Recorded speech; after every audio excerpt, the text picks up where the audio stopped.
Well, there's a lot of discussion about housing in our Boomtown series, which tracks all the ways Central Texas is growing. With the current housing market in Central Texas, many people are having a hard time finding available and affordable housing. KVUE's Connor Board shares an outside-the-box route to homeownership that some Central Texans are now trying.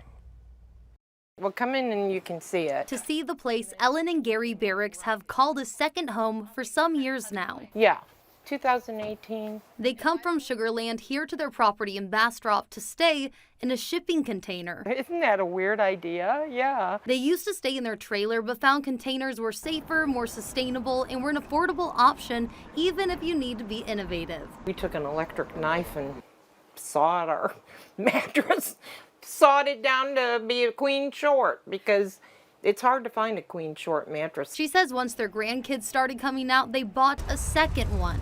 My children and my grandchildren love it here. One container is 160 square feet and costs $19,000. The other is 320 square feet and costs $20,000. They both have plumbing, AC, heating, and electricity. I mean, well, I'm talking $40,000 what I have invested in these two.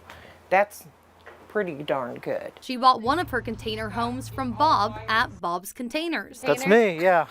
The Del Valley business started making container offices in 2019, but saw a huge demand for homes. We kept getting increased requests for things that made the container more like a home. Windows, brighter paint jobs. You know, we saw that the demand was there for housing. He said some people use them for Airbnbs, backyard apartments, or in his case, permanent housing. Yeah, I've been living in a shipping container home for about two and a half years now. And he has a full house. I actually lived with my partner and a Great Dane, and we have a pet pig. And yes, they all sleep in there. The homes at Bob's Containers start at $35,000. He hopes they will soon be able to help with affordability on a larger scale. Maybe one day we'll own land in open communities. That's part of our vision, to really help with the housing need with a specific focus on affordability. As Bob's business evolves, the Barracks' lives are evolving too. Retirement is looming for me, end of the year. And once that time comes, they hope to spend more time here